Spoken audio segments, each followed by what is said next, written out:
अस्सलाम वालेकुम dear viewers, my dear students, अस्सलाम वालेकुम वरहमतुल्लाहि वबरकातुहू।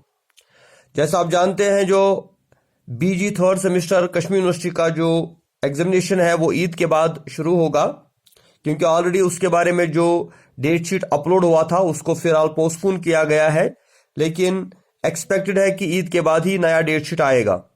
तो इस बारे में काफ़ी बच्चों ने मुझे कमेंट किया कि जो हमारा सिलेबस है थर्ड सेमेस्टर का, चाहे वो पॉलिटिकल साइंस हो, एजुकेशन हो या बाकी सब्जेक्ट्स के बारे में, तो हमें कुछ कन्फ्यूजन्स है क्योंकि हमें ज़्यादा टाइम नहीं मिला कॉलेज में पढ़ने के लिए। तो इसलिए हमने सोचा कि हम आपके लिए कुछ इम्पोर्टेंट वीडियोस बनाएं और ताकि इसमें हम आपको अलग अलग सब्जेक्ट्स के बारे में इंफॉर्मेशन दें, कुछ इंपॉर्टेंट क्वेश्चंस के बारे में बताएं और जो सिलेबस के अंदर कंफ्यूजन है कि क्या क्या टॉपिक्स हमें पढ़ने हैं उसके बारे में आपको इन्फॉर्म करें।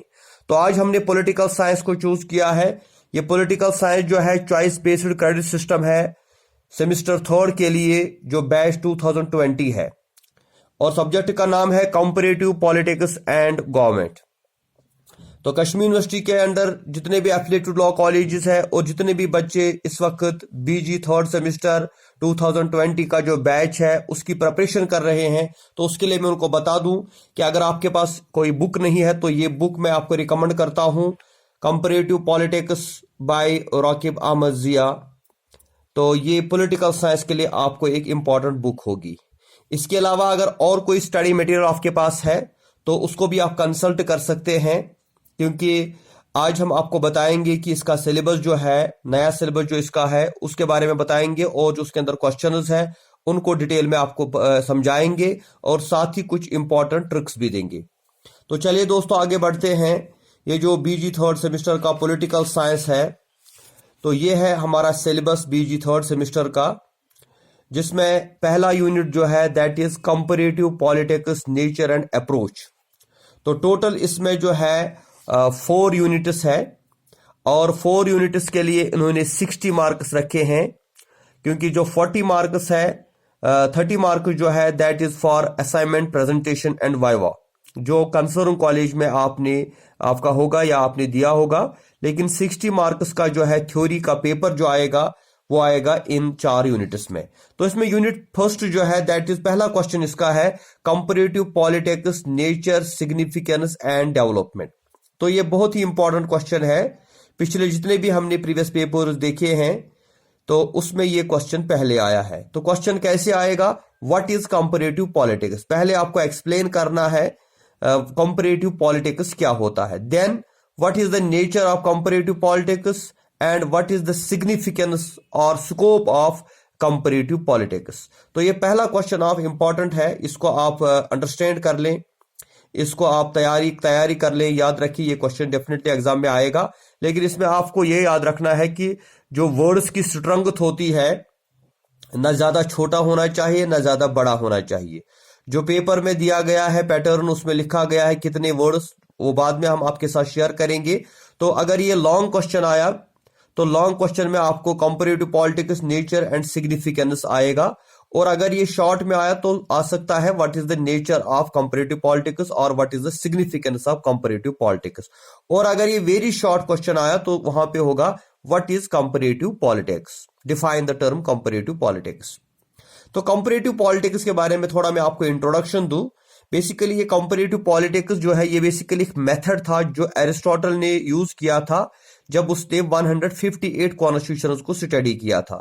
तो कंपैरेटिव पॉलिटिक्स का मतलब होता है to compare the political system of one country with another country of the world, यानी 2 कंट्रीज के पॉलिटिकल सिस्टम को कंपेयर करना या उनकी पॉलिटिक्स को कंपेयर करना। लाइक हम इंडिया और यूएसए को लेते हैं, तो कंपैरेटिव पॉलिटिक्स क्या होता है, हम इंडिया के पॉलिटिकल सिस्टम को भी स्टडी करें और उसके साथ साथ हम अमेरिका के पॉलिटिकल सिस्टम को भी स्टडी करें। उसके लिए हमें देखना होगा कि हिंदुस्तान का पार्लियामेंट क्या है और यूएसए का पार्लियामेंट क्या है, यहाँ प्रेसिडेंट क्या एंजॉय करता है, उसके क्या पावर्स है और वहां पर क्या है, यहाँ का प्राइम मिनिस्टर या वहां के एमएलए या यहाँ का एमपी, देन यहाँ का सुप्रीम कोर्ट, फिर वहां का सुप्रीम कोर्ट, यहाँ का इलेक्शन सिस्टम और वहां का इलेक्शन सिस्टम, ये सारी चीजें इसमें कंपेयर करनी पड़ती है, जिसको हम कहते हैं कंपैरेटिव पॉलिटिक्स। तो बेसिकली कंपैरेटिव पॉलिटिक्स जो है ये एरिस्टोटल ने यूज किया था और उसके बाद बहुत सारे पॉलिटिकल फिलोसोफर्स ने जो है इसको अपनी स्टडी बनाया। तो यही आपको डिफाइन करना है, आगे मैं इसको बताऊंगा आपको। तो दूसरा क्वेश्चन है अंडरस्टैंडिंग कंपैरेटिव मेथड। फिर ये बताते हैं कंपैरेटिव मेथड क्या होता है। तो इस क्वेश्चन को आप जो है इसमें से आपको चॉइस है, क्योंकि 4 क्वेश्चन दिए गए हैं। Third question is system approach जो डेविड ईस्टन ने दिया था, फिर है स्ट्रक्चरल फंक्शनल अप्रोच जो गैब्रियल ऑलमोंड ने दिया था। तो इसमें 4 क्वेश्चंस है, आपको चॉइस है कि आप एक क्वेश्चन छोड़ सकते हैं। तो मेरे ख्याल से ये अंडरस्टैंडिंग कंपैरेटिव मेथड जो है इसको आप छोड़ दें, और 3 क्वेश्चन जो है बड़े इंपॉर्टेंट है, चाहे वो सिस्टम अप्रोच हो या स्ट्रक्चरल अप्रोच हो या पहला क्वेश्चन। तो ये तीनों क्वेश्चन इंपॉर्टेंट है, इसमें कोई भी क्वेश्चन आपको लॉन्ग में आएगा या शॉर्ट में या वेरी शॉर्ट में आएगा। देन हमारा सेकंड यूनिट इसमें आता है पॉलिटिक्स एंड सोसाइटी, जिसमें political culture, political socialisation, political communication, political participation, यहां पर भी 4 क्वेश्चंस दिए गए हैं। तो पॉलिटिकल कल्चर क्या होता है, पॉलिटिकल सोशलाइजेशन क्या होता है, पॉलिटिकल कम्युनिकेशन क्या होता है और पॉलिटिकल पार्टिसिपेशन क्या होता है, ये 4 क्वेश्चंस है। यहां पर भी आप जो है मुझे लगता है आप पॉलिटिकल कल्चर और पॉलिटिकल सोशलाइजेशन को ठीक याद कर ले, ये 2 क्वेश्चन इसमें बड़े इंपॉर्टेंट है। देन थर्ड यूनिट में हम जाते हैं, तो यहां पर है गवर्नेंस एंड इंस्टीट्यूशनल स्ट्रक्चर। पहला क्वेश्चन है constitution as a framework for governance. इसमें मैंने देखा बहुत सारे बच्चों को कंफ्यूजन हुआ है कि ये क्वेश्चन क्या है, constitution as a framework for governance. तो यहां पे बेसिकली आपको डिफाइन करना है कॉन्स्टिट्यूशन, लेकिन ये कॉन्स्टिट्यूशन ऑफ इंडिया नहीं है। ये देखिए आप, जो आपका सब्जेक्ट है उसका नाम है कंपैरेटिव गवर्नमेंट एंड पॉलिटिक्स, तो इंडिया कहीं पे आता नहीं। तो ये जनरल में है, एक जो पॉलिटिकल साइंस का एक पार्ट है, सब्जेक्ट है कंपैरेटिव पॉलिटिक्स, उसके बारे में। तो मैंने देखा बहुत सारे बच्चों ने यहाँ पे कॉन्स्टिट्यूशन ऑफ इंडिया को डिफाइन किया है, लेकिन ऐसा ठीक नहीं है।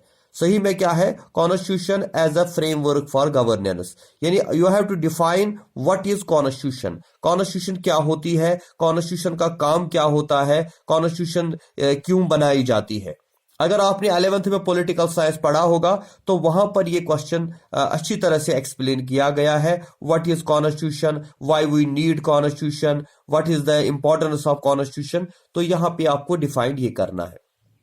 तो आप इसमें सिर्फ एक छोटा सा हो सकता है, इसमें से एक छोटा क्वेश्चन आएगा, व्हाट इज कॉन्स्टिट्यूशन। तो 2-4 लाइन्स में उसका आंसर आगे आपको मिलेगा, that constitution is a book of laws, it is the rules and regulations for how to govern the state, how to govern the people. तो ये आगे आपको शॉर्ट क्वेश्चन इसमें आपसे कर ले, लेकिन फिर 3 क्वेश्चन दिए गए हैं, legislature, political executive and judiciary. तो लेजिस्लेचर जो है, लेजिस्लेचर इसमें है स्ट्रक्चर एंड फंक्शन। ये भी मैं बताऊं आपको, ये इंडिया का लेजिस्लेचर यानी पार्लियामेंट ऑफ इंडिया नहीं है, और न ये यूएसए का पार्लियामेंट है और न ये यूके का पार्लियामेंट है। ये जनरल में आपको लिखना है लेजिस्लेचर क्या होता है। तो लेजिस्लेचर एक ऑर्गन है गवर्नमेंट का, जैसे गवर्नमेंट के 3 ऑर्गन होते हैं, लेजिस्लेचर, एग्जीक्यूटिव एंड जुडिशियरी। तो लेजिस्लेचर एक असेंबली होती है जिसके डिफरेंट नाम्स है डिफरेंट कंट्रीज के अंदर। तो उसके बाद इसका स्ट्रक्चर और इसकी फंक्शन, इसका लेजिस्लेचर का काम क्या होता है, वो जनरल में आपको डिफाइन करना है, किसी भी कंट्री के लेजिस्लेचर के बारे में नहीं लिखना है। इसी तरह से पॉलिटिकल एग्जीक्यूटिव, जो पॉलिटिकल एग्जीक्यूटिव होता है, चाहे प्रेसिडेंट हो या प्राइम मिनिस्टर हो या कहीं पे किंग होता है, तो उसका स्ट्रक्चर और उसकी फंक्शन को डिफाइन करना है। देन जुडिशरी, जुडिशरी में आपको हाई कोर्ट, सुप्रीम कोर्ट नहीं लिखना है, बल्कि जनरल में जुडिशरी क्या होती है, इसका स्ट्रक्चर या इसकी फंक्शन क्या है, वो यहां पे आपको डिफाइन करनी है। तो इसमें मैं आपको सजेस्ट करूंगा, जो पहला क्वेश्चन है वो आप शॉर्ट में कर लें, व्हाट इज कॉन्स्टिट्यूशन, 2-4 लाइन्स में आंसर लिखें। उसके बाद जो लेजिस्लेचर और जुडिशरी है, ये 2 क्वेश्चन इसमें इंपॉर्टेंट है, आप इन 2 क्वेश्चंस के ऊपर फोकस कर सकते हैं। अगर आप चाहें तो पॉलिटिकल एग्जीक्यूटिव भी आप डिफाइन कर सकते हैं। देन लास्ट क्वेश्चन, जो लास्ट यूनिट जो है, that is comparing electoral and party systems. तो इसमें आपको वर्ल्ड के इलेक्टोरल और पार्टी सिस्टम्स को डिफाइन करना है, कंपेयर करना है। पहले इन्होंने दिया है यूनाइटेड स्टेट्स ऑफ अमेरिका यानी यूएसए। तो इसने सिर्फ लिखा है, यहां पे सिलेबस में यही कंफ्यूजन है, यानी यूनाइटेड स्टेट्स ऑफ अमेरिका। तो इसमें क्या लिखें? यूएसए के बारे में हिस्ट्री लिखें, यूएसए कैसे बना, कब बना, क्या कब, नहीं, ऐसा कुछ नहीं। बल्कि ऊपर आपको देखना है, ये है comparing electoral and party system.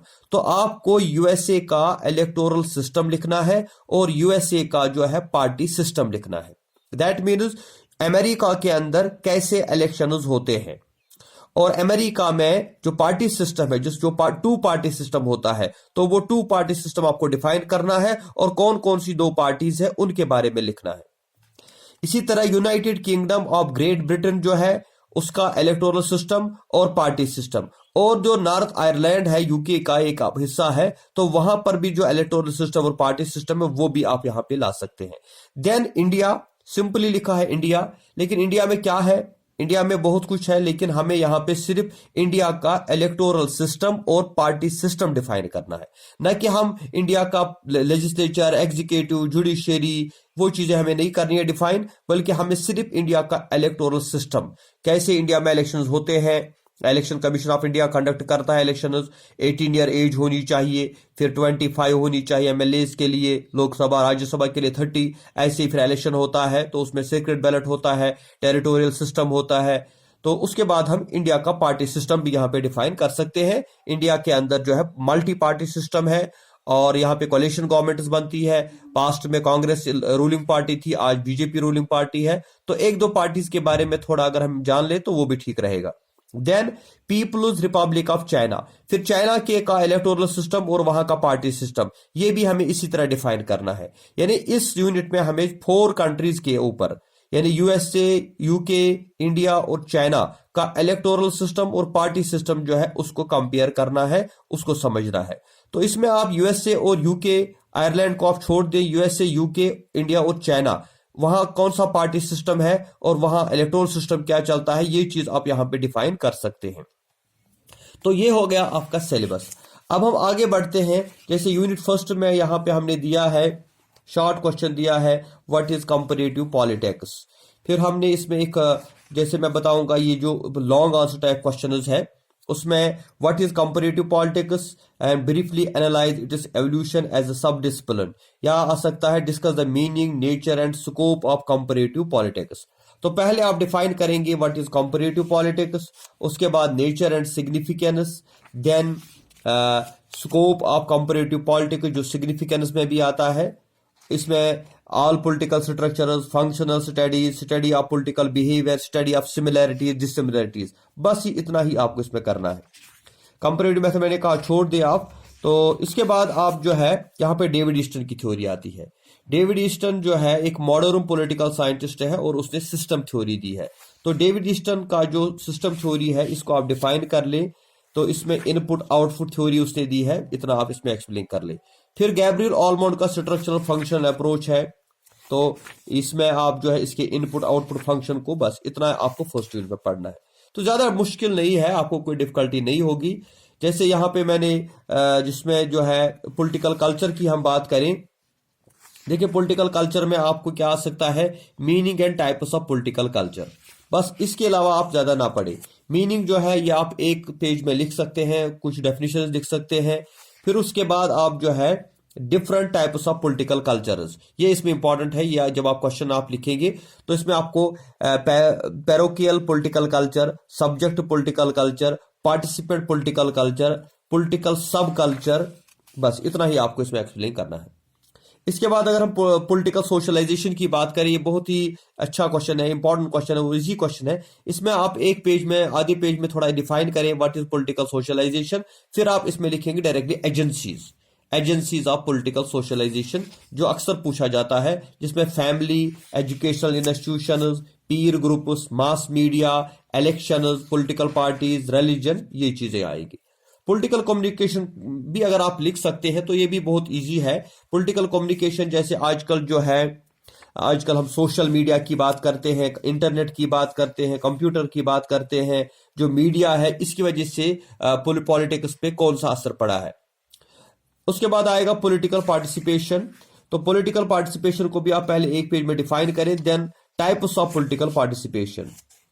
और इसमें जो इंपॉर्टेंट चीज है वो है ये determinants of political participation, like psychological factors, social factors, और जो है इसमें पॉलिटिकल फैक्टर्स। 3 किस्म के फैक्टर्स है, ये आप डिफाइन करेंगे। अब हम थर्ड यूनिट की तरफ आते हैं, जिसमें हमने कहा था कि आप डिफाइन करो कॉन्स्टिट्यूशन।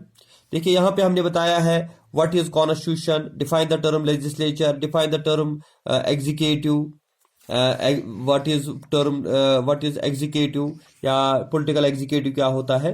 तो इसमें जो है पहले क्वेश्चन में हमने बताया था आपको कि आप सिर्फ शॉर्ट में इसको पढ़ लें, लेकिन जो दूसरा क्वेश्चन है जो हम कहेंगे लेजिस्लेचर, देखिए इसमें बहुत सारी जगहों मेरे बच्चों से बात की थी, उन्होंने कहीं से नोट्स वगैरह लाए थे। आप नोट्स पे ज्यादा फोकस ना करें, क्योंकि नोट्स आपको पता नहीं होता है कि कौन कहाँ से बनाता है। ये बेसिकली कुछ लोगों का बिजनेस होता है कि वो इधर उधर से नोट्स लाते हैं, क्वेश्चन लाते हैं और बनाते हैं 10-20 पेज का और फिर इसको जेरॉक्स करते हैं।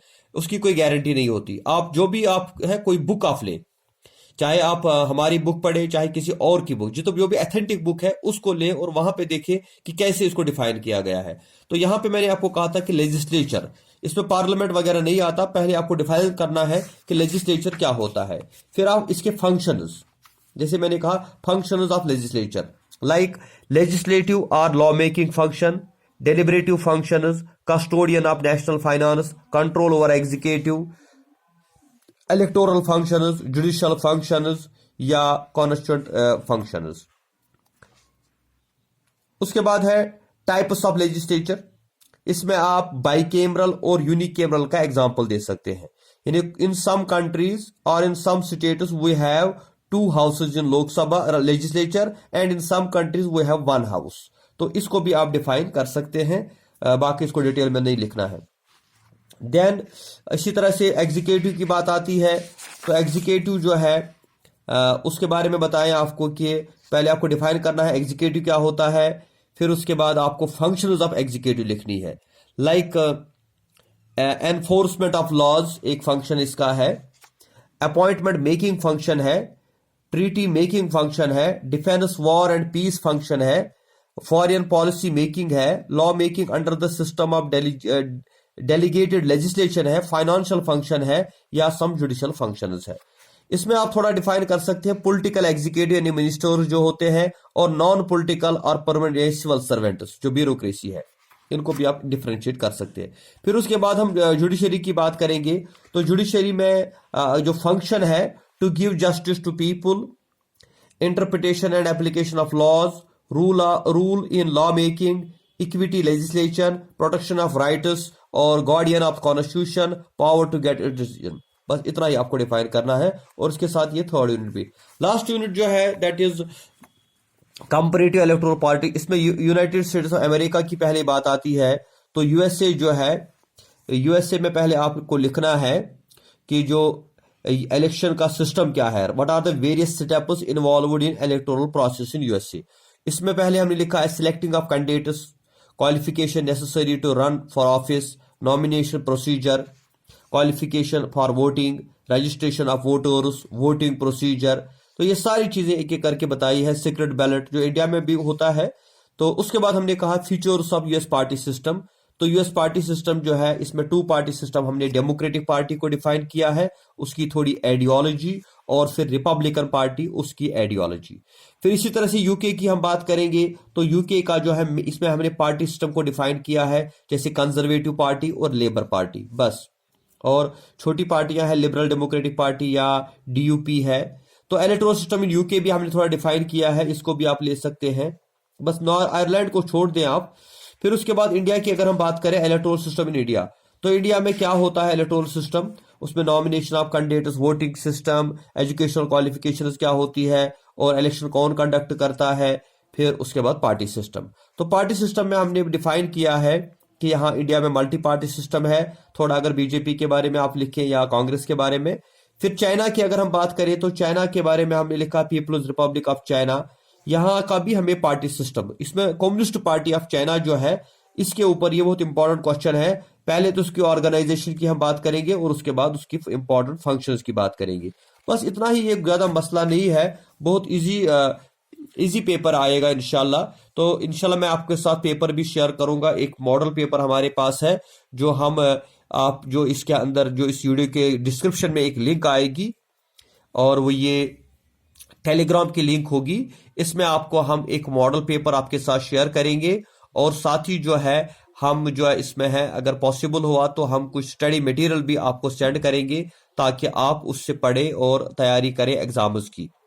बाकी ये वीडियो आपको कैसा लगा, आप कैसा फील करते हैं, कहीं कहीं कंफ्यूजन अगर है तो आप हमें कमेंट देख सकते हैं, इसको शेयर कर सकते हैं, इसको लाइक कर सकते हैं। और जितने भी आपके फ्रेंड्स कॉलेजेस में पढ़ते हैं और जिनके उनके जो भी सब्जेक्ट्स होंगे, हम कोशिश करेंगे हर एक सब्जेक्ट पे जो है वीडियो बनाने का। इसके बाद हम एजुकेशन की बात करेंगे, हम एजुकेशन के ऊपर, सोशोलॉजी के ऊपर, हिस्ट्री के ऊपर, इकोनॉमिक्स के ऊपर या जितने भी और इंग्लिश वगैरह जो है उनके ऊपर भी वीडियोस बनाएंगे। तो अभी आप घर में बैठे हैं, प्रिपरेशन कर रहे हैं, ये 10-15-20 मिनट का वीडियो आप देख लें, इंशाल्लाह आपको काफी हेल्प मिलेगी। और हमने टेलीग्राम की लिंक भी आपको दी है, उसमें आपके साथ हम कुछ नोट्स या कुछ जो इंपॉर्टेंट क्वेश्चंस होंगे वो भी आपके साथ शेयर करेंगे। तो thank you very much. Happy Eid आने वाली है, इसलिए ईद की खुशियां भी आप बांट लें हमारे साथ। तो साथ ही हमारी तरफ से आपको खुदा हाफिज।